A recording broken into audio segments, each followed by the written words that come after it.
سلام، افروز هستم. اومدم آموخته های آبرنگی خودم رو با شما به اشتراک بذارم.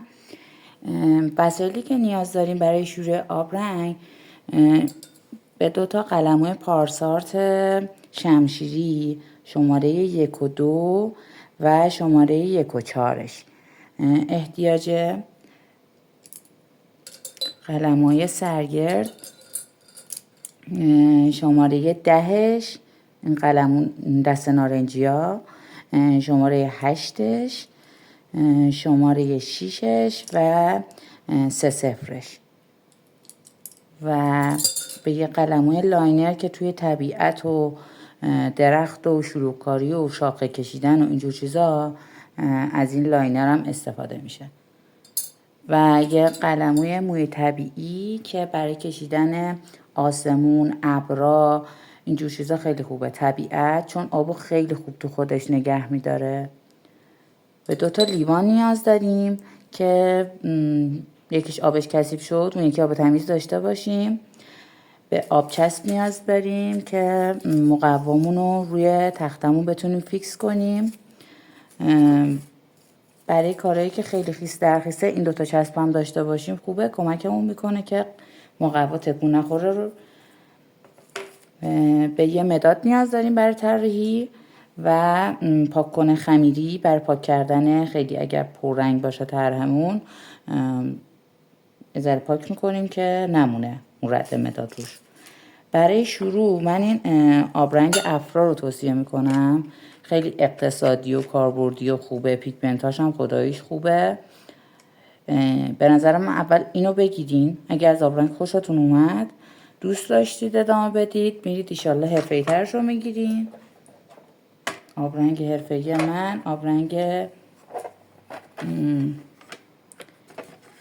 شینهان مدل PWCش. بعد به یه اسپری آب نیاز داریم که اینجوری پیس پیس پیس خیس کنیم رنگامونو، مقوامونو خیس کنیم، رنگ بذاریم.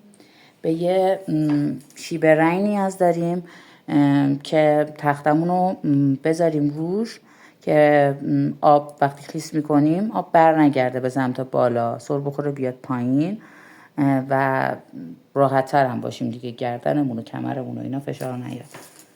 به مقوا نیاز داریم.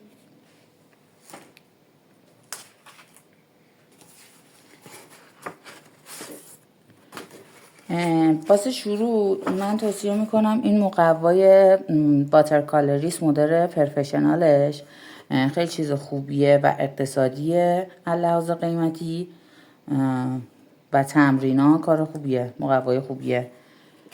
یه دونه مقوای هانیموله من استفاده کردم برای گل، ولی راستش رو بخواین زیاد ازش راضی نبودم چون خیلی پخش رنگ زیاد داشت. بعد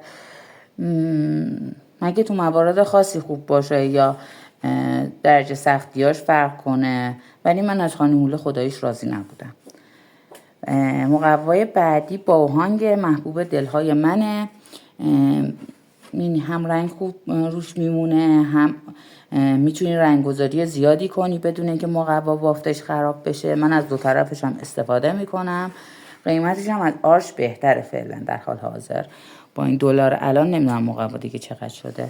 و مقوای خیلی خفن و لاکچری مقوای آرچه که خیلی گرونه، ولی خب یه چیز با کیفیت و کارهای سفارشی خفن و اینا رو میتونید رو مقوای آرچ انشالله خیلی حرفه‌ای و خفن بشین روش کار بکنیم. خوشحالم که منو دنبال میکنید. لطفا سابسکرایب هم کنید، دنبالم کنید، پیام بدید، نظر بدید. به دوستاتون که دوست دارن، به دوستتون که دوست داره هنر یاد بگیره معرفی کنید. خوشحال میشم در خدمتتون باشم. تا درود دیگر، بدرود.